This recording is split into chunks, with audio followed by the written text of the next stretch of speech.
E eu queria trazer uma palavra para vocês, que Deus tem falado comigo durante algumas semanas. Eu passei alguns dias, eu tenho um grupo com os meninos da igreja, os meninos solteiros, e a gente passou um tempo estudando um homem de Deus, e é um homem que mexe muito comigo, fala muito ao meu coração, do posicionamento, daquilo que ele, da palavra que Deus lançou sobre ele, o posicionamento dele, que é José. E Deus foi trazendo ao meu coração verdades que só o Evangelho pode trazer. Verdades que precisam ser vivas em nós. E eu queria compartilhar um texto que está lá em Efésios, capítulo 1. Nós vamos ler do versículo 18 até o versículo 23, tá? Efésios, capítulo 1, versículo 23. Versículo 18, desculpa.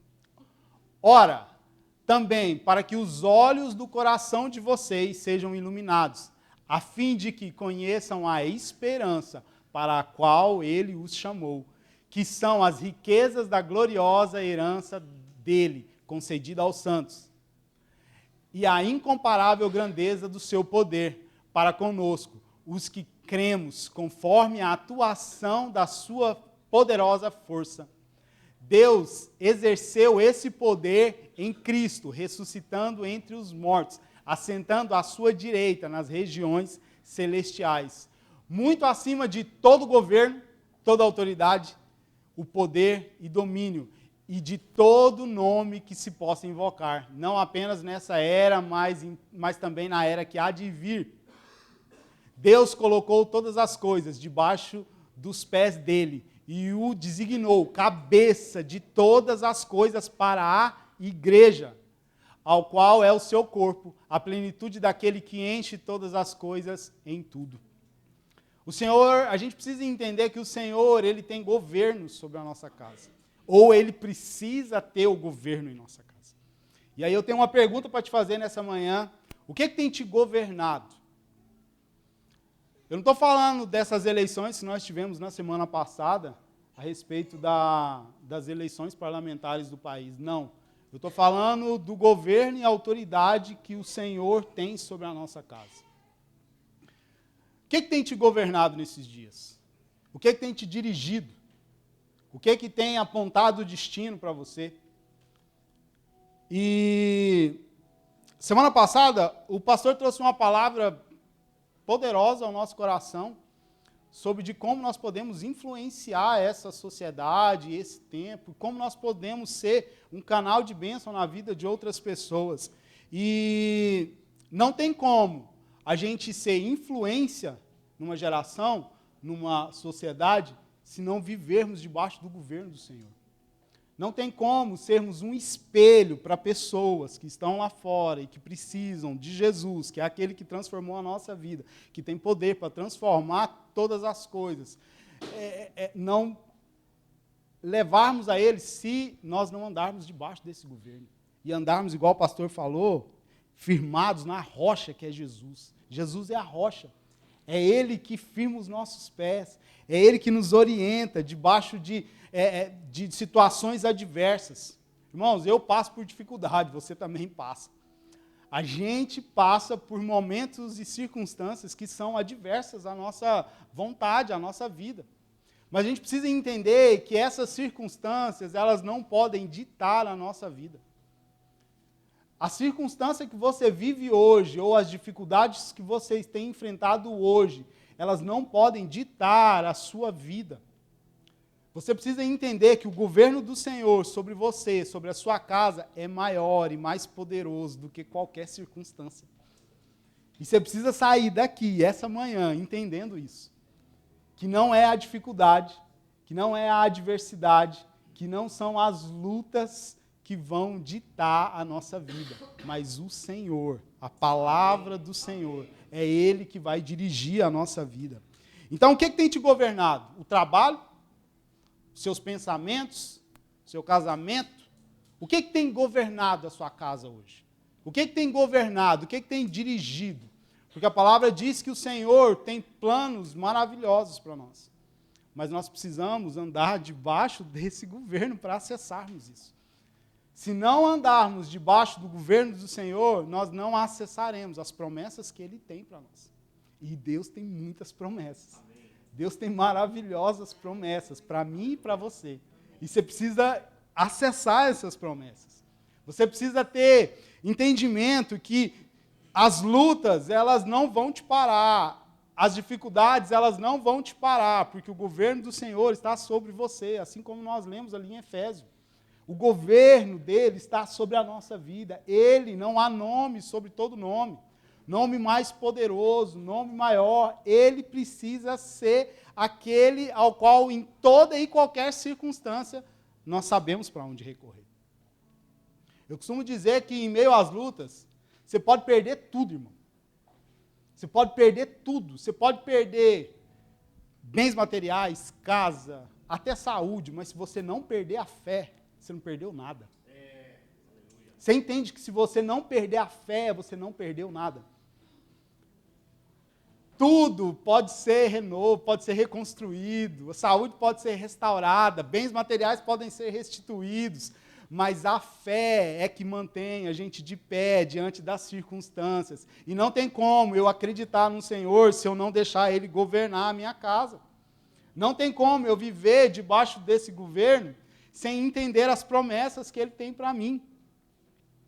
E José é um cara que, irmãos, a Aline fica doida quando eu falo, mas depois de Jesus, para mim é o cara. Porque diante das situações que ele viveu, diante das dificuldades, diante das lutas, diante da calúnia, diante de prisão, o cara manteve a firmeza. Ele se manteve firme no Senhor, crendo que a promessa que estava lançada sobre ele, quando ele compartilhou o sonho com os seus irmãos, era viva, porque o Senhor que implantou aquelas promessas. Então, assim, você tem promessas de Deus. Assim como José, que recebeu aquele sonho, que ele reinava sobre sua família, sobre seus irmãos, e aí ele foi vendido, primeiro os irmãos dele queriam matar ele, mas depois o cara foi vendido, depois foi preso, depois virou gerente, voltou a ser preso, depois voltou a ser governador. O cara foi de gerente a preso, depois a governador em pouco tempo. Mas ele não perdeu a essência que ele tinha, a palavra que o Senhor tinha sobre ele. Eu gosto muito do texto, quando ele está diante da mulher de Potifar e aquela incircuncisa filisteia vai, agarra ele, e aí ele sai correndo e a roupa dele fica na mão dela. E aí, a hora que o cara é preso, a hora que José é preso, antes dele ser preso, ela fala, como eu posso não seguir o meu Senhor, não fazer aquilo que Ele me ordena? Como eu posso pecar contra Deus e contra o meu Senhor? Antes dele falar do pecado contra o marido da... Como é que era o nome da mulher, irmão? Me ajuda? Potifar era o marido. Potifera? Não era. Irmãos, antes dele falar do pecado contra o marido, ele falou, eu não posso pecar contra Deus. Ele estava ali, crendo que o Senhor era o Senhor da sua vida. Até mesmo diante de calúnia, ele se manteve firme, porque ele acreditava na promessa que ele carregava. E para a gente falar de promessa, a gente precisa entender quais são essas promessas que nós teremos acesso. Quais são as promessas que o Senhor tem sobre a sua vida, sobre a sua casa, sobre a sua família. Mas elas só serão acessadas, eu continuo falando, se você viver debaixo do governo do Senhor. E é tão fácil, é tão simples a gente entender que Ele governa. Eu tento imaginar Adão lá no jardim, irmão. Adão estava lá no jardim do Éden. Deus criou tudo. Aquele que é o Criador, aquele que escreveu e fez todas as coisas, estava com Adão. Enquanto ele criava as coisas, ele deixou Adão para governar e cuidar, mas Adão estava sob o governo do Senhor.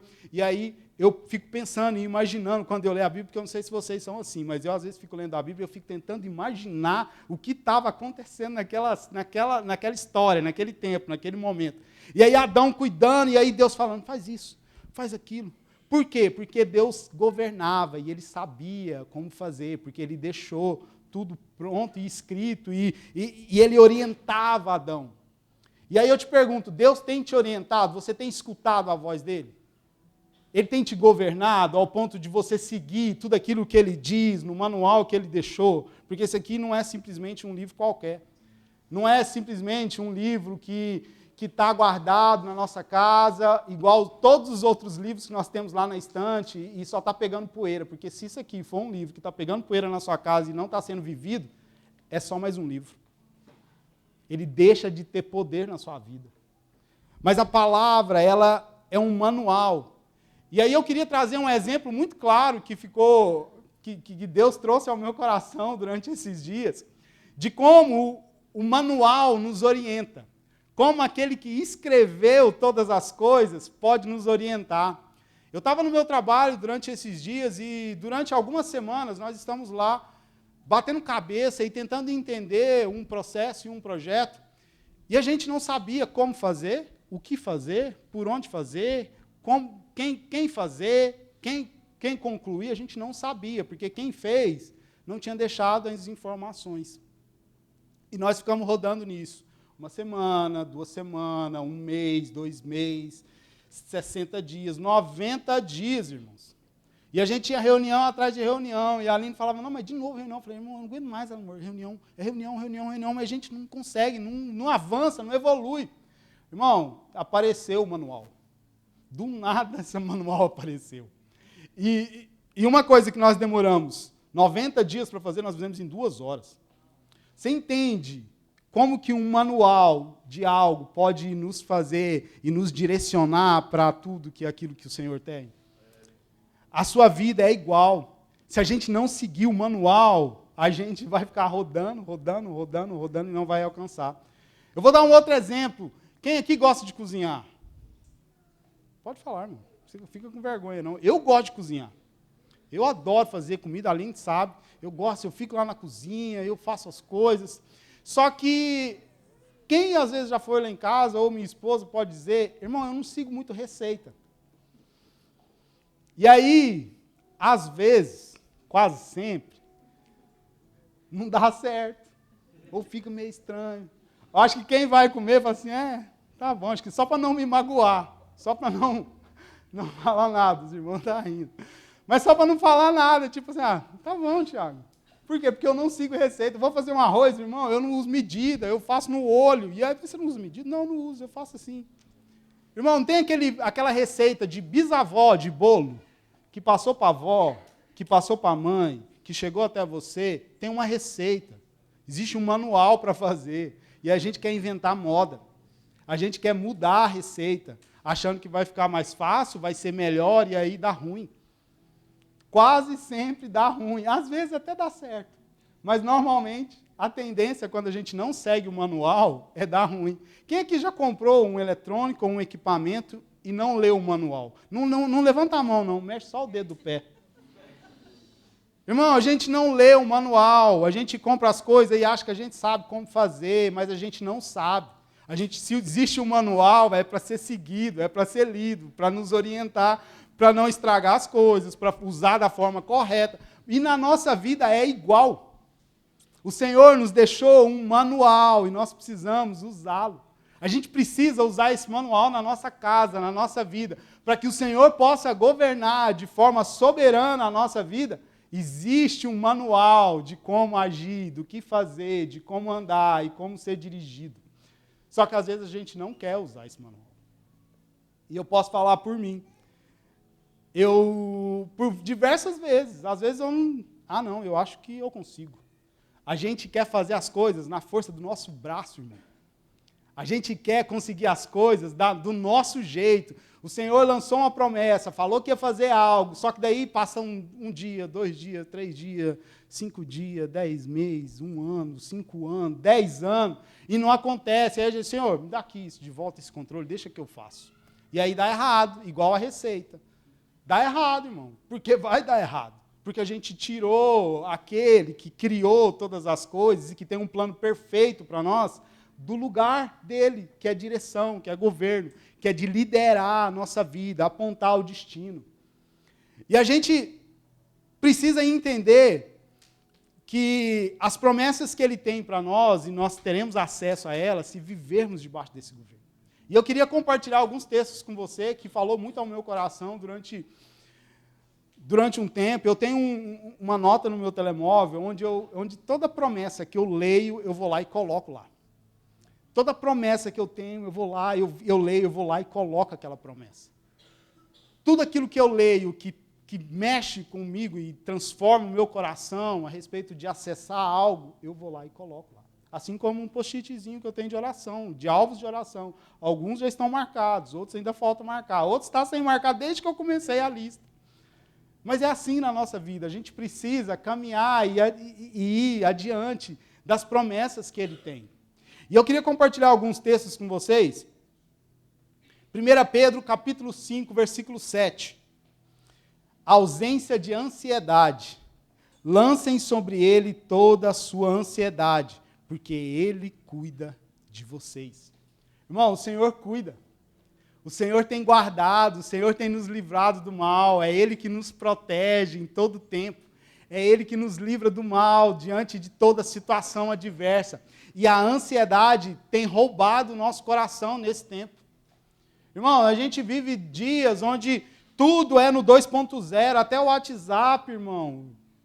A gente escuta no 2.0, a gente é ansioso, a gente quer as coisas para ontem, a gente não quer esperar o tempo de Deus. E eu costumo dizer para os jovens, e também aplica a você e a mim, que tem coisas na nossa vida que nós precisamos aprender, senão a gente vai ficar repetindo de ano. Não adianta eu ter ansiedade para acontecer algumas coisas na minha vida, se eu ainda não estou preparado para receber. Você entende que a gente falou de pais aqui, né? Temos alguns pais. E eu aplico isso na minha vida logo que meus meninos chegar, ou minhas meninas. Irmão, você dá tudo para o seu filho? Tudo que ele pede? Não dá. Por quê? Porque você sabe que não é hora. Tem coisa que a gente sabe que ainda não é hora para ele. E com o Senhor, na minha vida e na sua vida, é a mesma coisa. Tem coisas que ele ainda não liberou sobre você, porque você ainda não está preparado, você está repetindo de ano em algumas coisas. Você está passando, você não precisa passar de fase. Enquanto você não passa de fase, Deus não vai derramar dessas porções sobre a sua vida. É igual videogame. Vou falar aqui galera lá dos anos 80, que nós jogava alguns videogames, Mario Bros, essas coisas, que é mais antigo, Sonic. Irmãos, a gente aprendia uma fase. E o chefão que tinha ali naquela fase era de acordo com os aprendizados que nós tivemos ali durante aquela fase. Então, para vencer o outro, eu precisava passar por esse. Mas aí tinha uns atalhos no videogame. A gente ia para a estrelinha e dali já ia lá para o chefão. E aí o que acontecia? Batia a cabeça, porque você não estava preparado para vencer o chefão. Irmão, na nossa vida é igual. Se a gente não estiver preparado para vencer, e as etapas precisam ser etapas na nossa vida, nós não vamos vencer os próximos desafios. Deus tem desafios que a gente suporta. Deus permite que lutemos luta que vai nos capacitar para próximos níveis. Se você olhar para trás, a sua luta de hoje é muito maior do que a sua luta de alguns anos atrás. Aí você olha para aquela luta e fala, nossa, isso aqui era um problema. Você olha para aquele problema, você fala, nossa, Jesus, que problema que é esse aqui? Isso aqui nem era problema. Mas naquela época era. Os seus chefões, o seu boss de hoje é maior do que o de ontem. E o de amanhã vai ser maior do que o de hoje. É assim, a gente vai vencendo, vai evoluindo. Olha só, Filipenses 4, capítulo 7. A paz que excede todo entendimento. Então, a paz de Deus, que excede todo entendimento, guardará o seu coração e os pensamentos de vocês em Jesus Cristo. A paz. Ontem o Jonathan trouxe uma mensagem para nós aqui a respeito de paz e falou muito ao nosso coração que nós precisamos guardar essa paz. E não é qualquer paz, é a paz que Ele dá. Amém. E nós só acessaremos essas promessas de paz, de ausência de ansiedade, de proteção. Salmos capítulo 23, versículo 4. mesmo que eu ande no vale de densas trevas, não temerei mal algum, pois o Senhor está comigo. A tua vara e o teu cajado me confortam. Mano, está tudo destruído ao seu redor, mas Ele protege, Ele guarda, Ele cuida, Ele pode todas as coisas, mas precisamos andar debaixo do seu governo. Precisamos andar debaixo daquilo que Ele tem para cada um de nós. A gente experimenta provisão de Deus. Filipenses capítulo 4, versículo 19. O meu Deus suprirá as vossas necessidades, de acordo com a sua gloriosa riqueza em Cristo Jesus. Irmão, Ele vai suprir. Não tem quando você chega no final do mês e você já não vê mais saída, a despensa está acabando, a comida, e Jesus supre, irmão. Ele é que traz a providência. A gente precisa acreditar e viver essas promessas dele para a nossa vida. Mas Ele tem só isso de promessa? Não, irmão, Jesus tem muitas promessas. A palavra de Deus tem muitas. Se eu for começar a listar aqui, a gente vai ficar aqui até 9 horas da noite falando de promessas. E não é esse o objetivo. O objetivo é que, para acessarmos essas promessas, a gente precisa viver debaixo do governo de Deus. E aí a pergunta que eu tenho para você, o que você tem deixado te governar? O que tem dirigido a sua vida nesses dias? Qual tem sido as suas atitudes diante de circunstâncias? Porque Jesus falou, no mundo vocês terão aflição, mas tem de bom ânimo, porque eu venci o mundo. Irmão, a gente não está livre de circunstâncias adversas. A gente não está isento disso. Não é porque a gente aceitou Jesus e agora anda com o Senhor ao nosso lado e dentro de nós com o seu Espírito Santo, nós não passaremos por dificuldade. A diferença nossa, para quem não conhece a Jesus, é que nós sabemos quem luta por nós. A diferença de quem se descabela quando está diante de uma situação e às vezes quer morrer, ou quer pular de um prédio, ou quer fazer coisas ruins, a gente vive crendo que o Senhor é poderoso para restaurar tudo. Eu falei no começo, se você perder tudo, irmão, e não perder a fé, tá sussa, tá fixe. Tá tudo bom, tá tudo bem, porque você não perdeu nada. E aí, eu queria falar um pouco a respeito de Abraão. Irmão, Abraão. O cara, Deus deu uma direção para ele. Falou assim, mano, pega a sua família, sai do meio da sua parentela e vai. Beleza, senhor, vou para onde? Eu não sei, só vai. Você não precisa saber agora. Irmão, o homem foi. Ele vivia debaixo do governo do Senhor. E pior, era a mulher dele, que ainda nem falava com o Senhor, porque o Senhor falava para Abraão, mas a mulher, Abraão tinha que transmitir para a mulher. E a mulher, vamos para onde, homem? Eu fico pensando, se eu falava para minha esposa, amor, vamos para tal lugar. Para onde? Eu não sei, só vamos. A Aline vira para mim e fala assim, vamos para onde, Tiago? Não sei, Deus falou, então vamos. A mulher era mais doida do que Abraão. Ela foi, porque ela acreditou na promessa que Deus tinha sobre ele. Ela entendia que o que governava ele era maior do que todas as circunstâncias que ela nem sabia se ia viver ou não. E na nossa vida é assim, Deus precisa estar sobre a autoridade máxima, não importa se já estamos vivendo ou se iremos viver circunstâncias adversas, mas crendo que o Deus que nos lançou a palavra e que nos enviou é poderoso para fazer. Ele é poderoso. E se a gente... Moisés, o cara estava no cesto, foi achado lá no cesto, foi criado no palácio. Ele vivia junto com aquele que ia perseguir ele. O inimigo estava do lado dele e ele não sabia. Mas quando ele fez algo, teve que ir para o deserto e teve um encontro com o Senhor na sarça ardente, ele entendeu o governo que estava sobre ele. Ele entendeu a palavra que o Senhor tinha sobre ele, mesmo ele querendo dar desculpa. Senhor, eu não sei falar direito. Mas não interessa, vai. Eu sou ruim de palavras. Não interessa, não é você, é eu que faço através de você. Você entende que os homens e mulheres que nós lemos na Bíblia foram dirigidos e governados pelo Senhor, e aí a gente, às vezes, diante de circunstâncias, a gente já quer pular do barco? A nossa vida, ela precisa ser dirigida pelo Senhor em todas as circunstâncias. A gente passa por muitas coisas nessa vida. A gente vive situações que nos marcam. A gente vive circunstâncias e traumas que marcam a nossa vida. Nós tivemos aqui durante algumas semanas, e eu já deixo spoiler para você aqui, irmão, quando tiver o retiro de integração, não perde não.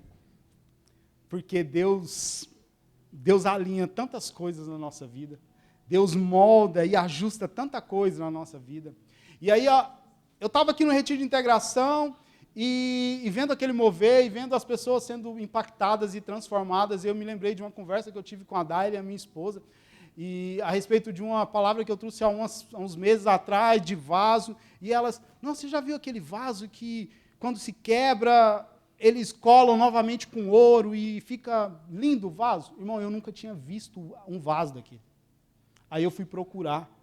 Existe lá a arte lá, japonesa, chinesa, que tem um amigo Johnny ali que deve saber mais do que eu, que é japonês, chinês, brasileiro, japonês, é isso.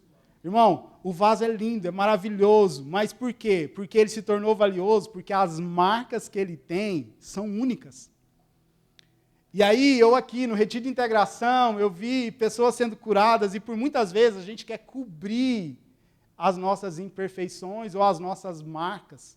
Mas Jesus quer mostrar para mim e para você que as suas marcas são únicas e que você é precioso, assim como aquele vaso, que ele tinha um valor simbólico, mas a partir do momento que ele foi quebrado, refeito, ele se tornou muito mais valioso. Somos nós nas mãos do Senhor, nós somos muito mais valiosos, porque Ele nos curou, Ele quer limpar a nossa ferida, Ele quer nos tratar, Ele quer nos moldar conforme o desejo dEle.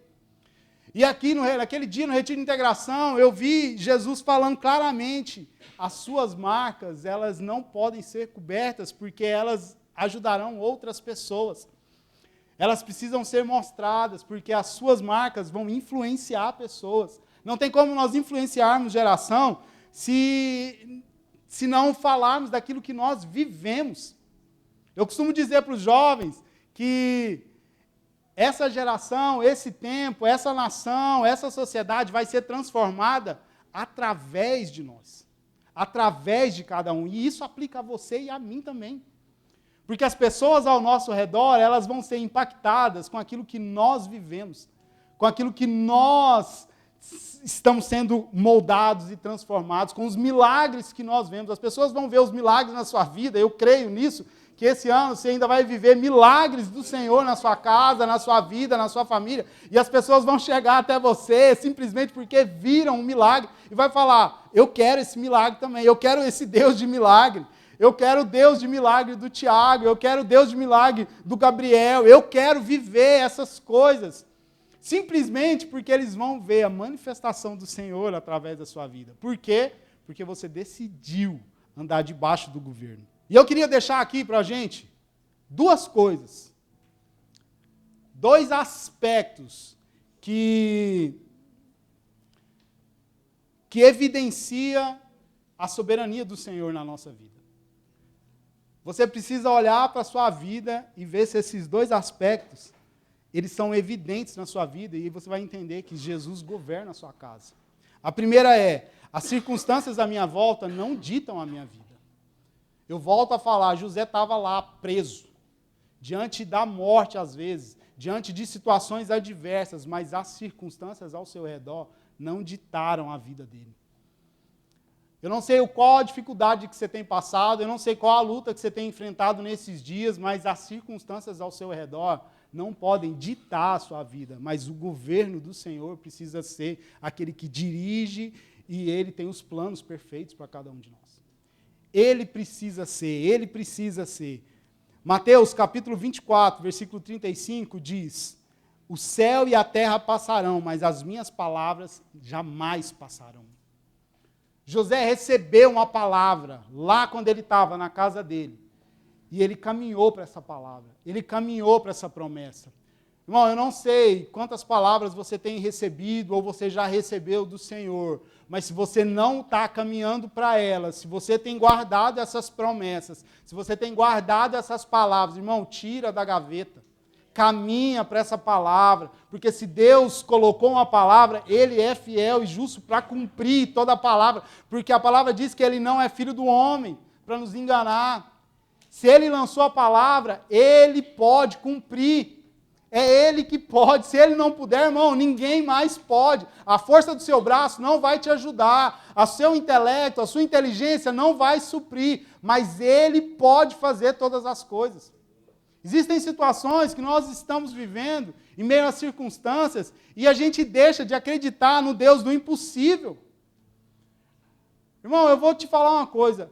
Enquanto você não provar do Deus dos milagres, você não vai viver milagre. Enquanto você não entender que esse Deus pode todas as coisas, você não vai viver todas as coisas. A gente precisa provar desse Senhor para aí sim a gente acessar as promessas. Entende? Segunda evidência, deixar ele ajustar a rota. Ah, Tiago, aí não. Aí não. Aí não, porque ajustar a rota não. Se eu estou indo aqui, eu estou indo aqui. Deixa eu caminhar na minha caminhada. Irmão, Jesus quer sempre ajustar a nossa rota. Sempre que a gente está andando no caminho que não é o dele, que não foi o que ele escolheu, não é o plano e o desígnio dele, irmão, ele precisa ajustar a rota.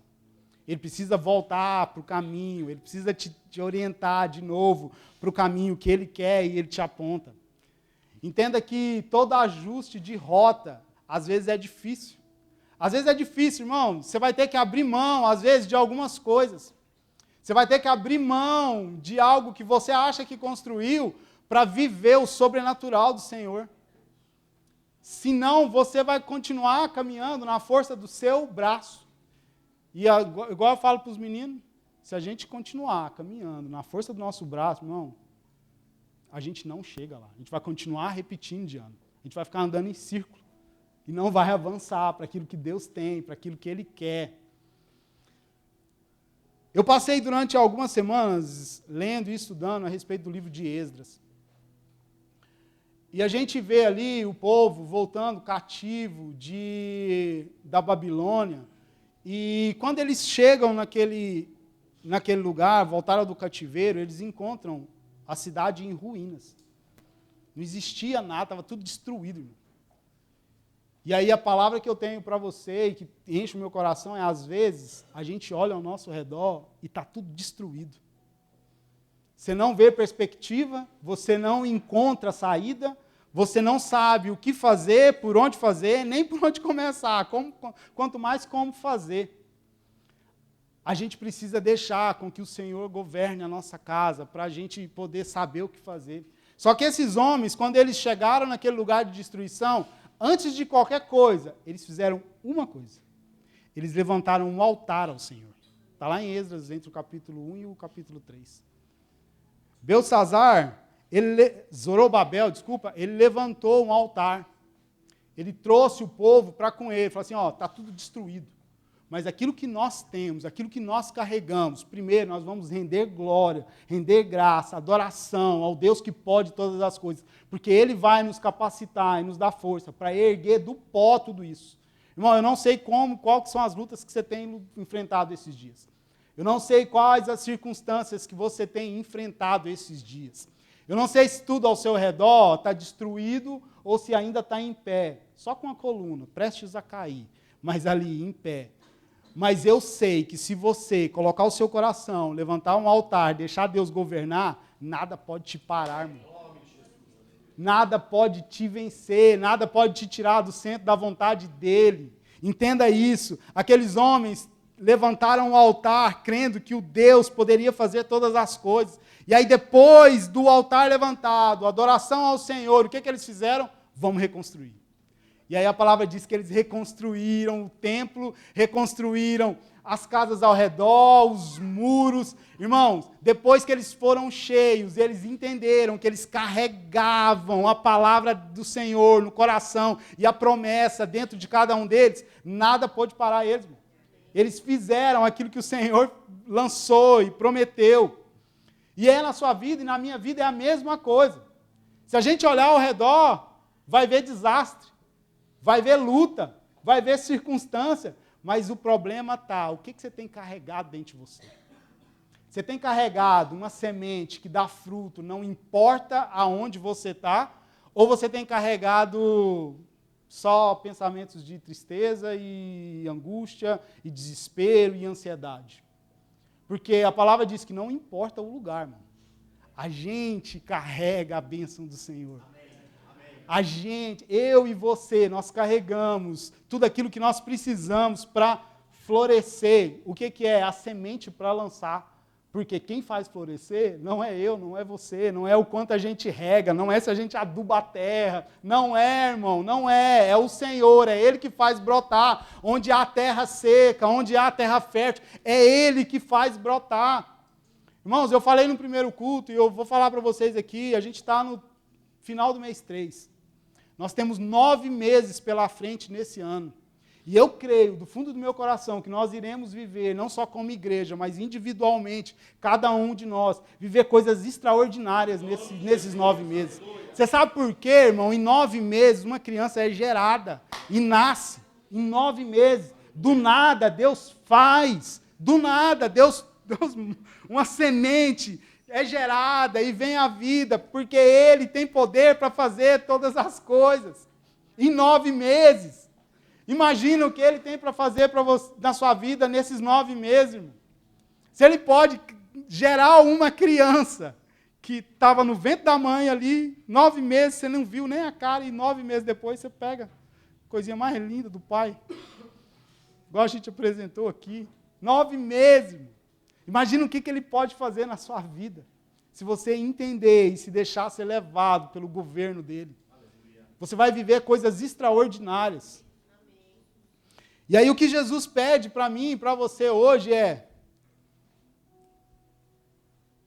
deixa eu tomar conta, deixa eu dirigir, deixa eu apontar o destino, deixa eu tomar a direção, deixa eu conduzir o carro da sua vida. Jesus pede para mim e para você: deixa eu, me dá o controle da sua vida.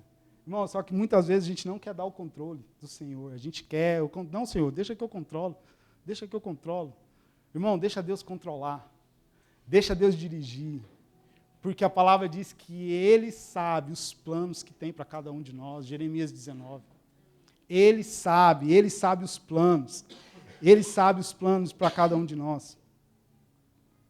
Mateus capítulo 9, versículo 16 e 17 diz o seguinte: ninguém põe remendo novo em roupa velha, pois o remendo forçará a roupa, tornando pior o rasgo. Nem se põe vinho novo em odres velhos, se fizer, os odres se romperão, e o vinho derramará, e os odres se estragarão. Ao contrário, põe-se vinho novo em odres novos, e ambos se conservam. Jesus precisa tratar primeiro a gente, para que ao redor, a sociedade onde a gente vive, as circunstâncias ao nosso redor, elas possam ser também transformadas. Jesus não vai começar construindo um muro. Jesus não vai começar construindo as casas, construindo o templo. Jesus vai começar moldando o seu coração, levantando um altar de adoração a Ele na sua vida, todos os dias. E eu queria te encorajar, assim como esses homens que não olharam para a situação que eles estavam vivendo, mas eles caminhavam diante da palavra do Senhor. Paulo e Silas, eles estavam na prisão. E a palavra diz que eles louvavam o Senhor, irmão. Os caras estavam presos pelos pés. E a palavra diz que eles rendiam glórias ao Senhor, irmão. Ninguém aqui está preso. Ou às vezes a gente até está preso em circunstâncias que têm segurado e nos barrado e nos impedido de avançar. Mas assim como Paulo e Silas naquela prisão louvaram ao Senhor, irmão, louve ao Senhor em todas as circunstâncias. Mantenha um sorriso alegre, crendo que Ele pode fazer infinitamente mais. Você entende isso? Você consegue entender que quando a gente entra nesse lugar e é cheio do Espírito Santo, a gente é empoderado para viver grandes coisas. Não simplesmente porque a gente vem à igreja ao domingo, não, irmão, porque a palavra de Deus é viva. Ela é poderosa para fazer. Ela é. A gente precisa entender isso, que as prisões, elas às vezes podem ser físicas, mas também às vezes podem ser emocionais. Eu queria compartilhar um testemunho com vocês de algo que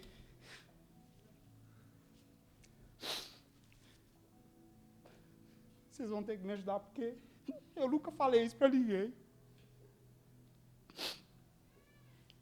Nem para minha esposa. Mas, no ano de 2021, no dia 8 de 6 de 2021, eu estava no hospital com meu pai, e meu pai estava prestes a falecer. E eu lembro muito bem, porque era um dia antes do aniversário dele. Ele fazia aniversário dia 9. E eu saí de Campo Grande, Mato Grosso do Sul, fui para Cuiabá, para passar alguns dias com ele, porque Jesus já tinha me falado, vai e fica com seu pai, porque eu vou recolher ele. E eu fui, falei para o meu chefe, falei, chefe, eu estou indo, não tenho hora, não tenho dia para voltar. E eu falei bem assim, eu vou, eu não tenho dia para voltar. Eu posso ir levar o meu computador, porque se ele falasse que não, eu falava, então pode ficar aí que eu estou indo embora. Mas ele falou, não, Tiago, vai. E eu fui, e eu passei dias no hospital com meu pai, dias.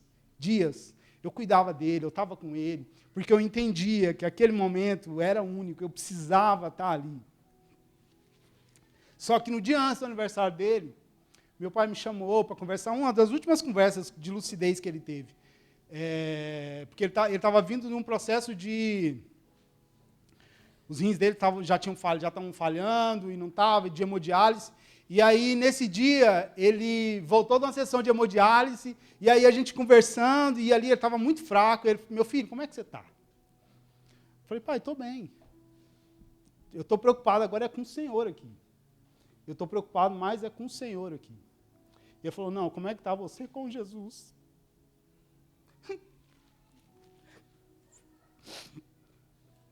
Irmãos, eu tinha passado por um período muito difícil,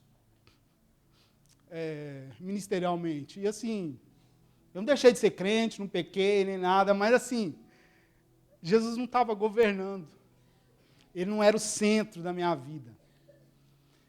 E no retiro de integração, Deus falou muito ao meu coração a respeito daquela palavra que até então eu não tinha entendido, que hoje eu entendo que naquele dia, quem estava doente era eu. Mas quem estava lá na cama de hospital era ele. Você entende isso? A circunstância não prenderam ele, mas a circunstância me prendiam, mesmo eu não estando naquele leito de hospital, não estando naquela cama. Ele estava ministrando cura enquanto eu estava recebendo. Enquanto eu tinha que orar por ele, não, era ele que estava orando por mim. E a gente orou, ele orou, falou que o Senhor te encha, que o Senhor te abençoe, que você seja um homem abençoado e que você não desista dos planos do Senhor. Irmãos, e aquilo impactou muito a minha vida, só que assim, caiu no esquecimento. E hoje eu entendo que eu só não sou encorajado para viver o sobrenatural do Senhor naquela época, eu não estava porque o Senhor não estava governando a minha vida totalmente. E aí o desafio que eu trago para você e para mim hoje é, deixa Deus governar. Aleluia. Deixa Ele, tira as circunstâncias, porque as circunstâncias não podem te prender, não podem te amarrar, não podem emocionalmente te tirar do foco que é Jesus. Entende isso? Salmos capítulo 23, versículo 4, diz que ainda que a sombra da morte esteja ao nosso redor, nós não temeremos. Aleluia. Nós não temeremos.